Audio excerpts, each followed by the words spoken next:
Champion sound keep playing in the dancehall. Dibby sound boy one contest. We want prepare yourself to meet your doom tonight. Bless up, you know, this is Richie Spice representing for Robio, you don't know, all done. Hello everybody, you're welcome back again to the Reggae Appreciation Society. One of the yardsticks that a roots reggae artist can be measured by is the impact that the singer's message and lyrics impart to the listener. And we have Bob Marley, Peter Tosh, or Bonnie Wailer as the archetype of artists that could get you jumping on your feet while blowing your mind at the same time. But as far as the 21st century is concerned, very few living reggae artists have inspired the almost religious followership and captured the hearts of the youth of today like the one and only Richie Spice. Richie Spice has carved out a unique and heavily respected career for himself as a legit, socially conscious reggae artist that seamlessly switches from hard-hitting roots subject matters to smooth, emotive lovers rock with equal brilliance. He strikes me as a mixture of 70% Joseph Hill and 30% Beres Hammond, a truly humble and shy individual whose raw, almost cracking singing voice reveals a really gentle and honest soul.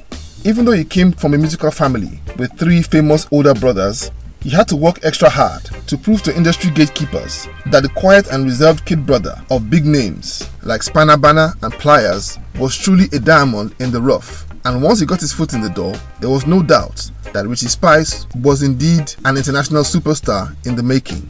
Spice was born Richell Bonner on the 8th of September 1971 in Rock Hall, St. Andrews District of Jamaica, and was the 9th of 12 children. His parents were musically inclined, as his father was a drummer in the local church and his mother was blessed with a fantastic singing voice. His elder brothers, Everton aka Pliers and Joseph aka Spanner Banner, were outgoing boys and interested in becoming musicians, but Richie was the quiet type. Pliers began singing with the local sound system in Rock Hall and was a big hit on the local scene before moving to Kingston to become a recording artist. Spanner Banner also blew up locally from singing with the same sound system and also moved to Kingston. After Richie finished from high school, he still had no interest in following his brother's footsteps and took up a job as an assistant at the school where his elder sister worked as a teacher. However, all that was about to change as Spanner Banner had other ideas. During one of Spanner Banner's visits back to Rock Hall, he talked Richie into giving music a try and eventually took him back to Kingston with him. Richie began to work for Spanner Banner as a roadie, following him on tour and helping out here and there. He started getting to know artists and record producers and even recorded a song or two. He became comfortable hanging out at recording studios and became particularly friendly with producer Clive Hunt. He was hanging out at Hunt's studio one day when a golden opportunity came knocking. One day, an artist who was supposed to show up and sing over a rhythm didn't turn up, so Hunt asked Spice to take his place. Spice stepped into the booth and totally mashed up the place. The result was the song Grooving My Girl, which became Spice's breakout hit. It wasn't the first song he had done, but it was the one that made everybody take notice. Up until then, he had been known simply as Pliers and Spanner Banner's quiet kid brother, and nobody took him seriously, talk less of giving him a chance. But that song showed that he was legit. He began to work on his debut album with Clive Hunt, which came out in 1995 and was titled Out of the Blue.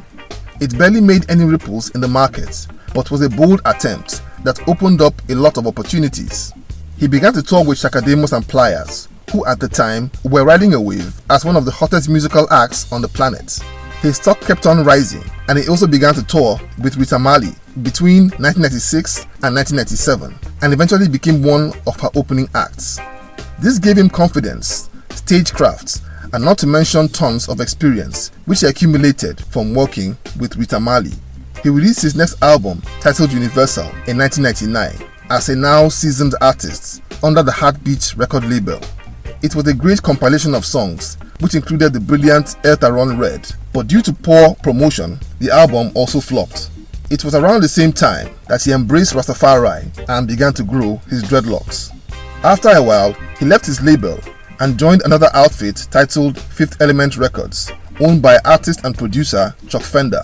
It was this move that pushed him into the limelight.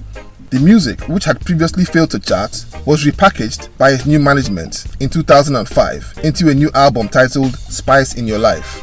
And when it was released, it literally caught fire and took off with the song El Taron Red as the lead single. This song was an absolute smash hit that warned about the darkness that the world was slipping into. It ignited the hearts and minds of youth who took the ominous warning to heart.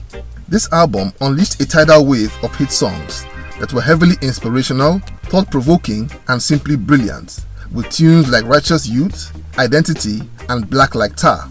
The album wasn't only commercially successful, but received tons of critical accolades. It was listed by the New York Times as being among the best reggae albums of the year. Also, the Los Angeles Times listed it as among the 10 best albums of the year across all genres. Back home, the Jamaican Observer crowned Richie Spice the artist and vocalist of the year. For his next album, Fifth Element Records, having noticed that Spice had developed a huge foreign fan base, teamed up with VP Records to ensure solid global distribution. His next album, In the Streets in Africa, didn't disappoint and was also a massive success, with tracks like Uptown Girl, Brown Skin, and Youth Dem Cold. As a matter of fact, Youth Dem Cold flew up to number 6 on the Billboard charts and was even featured as part of the soundtrack for best-selling video game Grand Theft Auto. His astonishing commercial success continued with his next albums like Motherland Africa in 2007 and Gideon Book, which debuted at number 1 on the Billboard charts in 2009. For all his success, he's remained the same humble soul that he was before he became one of the most successful reggae artists of the digital age. Unlike most of his contemporaries, with huge catalogs of albums and recordings, Spice has chosen to only put out 11 albums in almost 3 decades of his career, with all of them being of high quality and each one a classic in its own right. He's among the most in-demand reggae artists today and is heavily booked to perform every year in America, Europe, Asia, and Africa.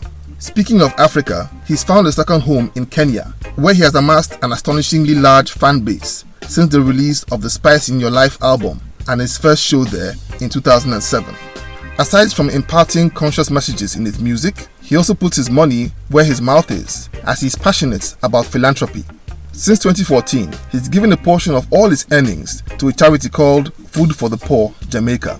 He also has his own NGO called the Richie Spice Foundation, which regularly gives to educational causes in Jamaica.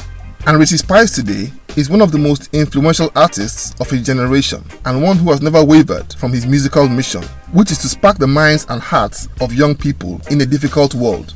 In his own words, I want to make music that empowers and educates as it entertains, ensuring a better tomorrow for the youth.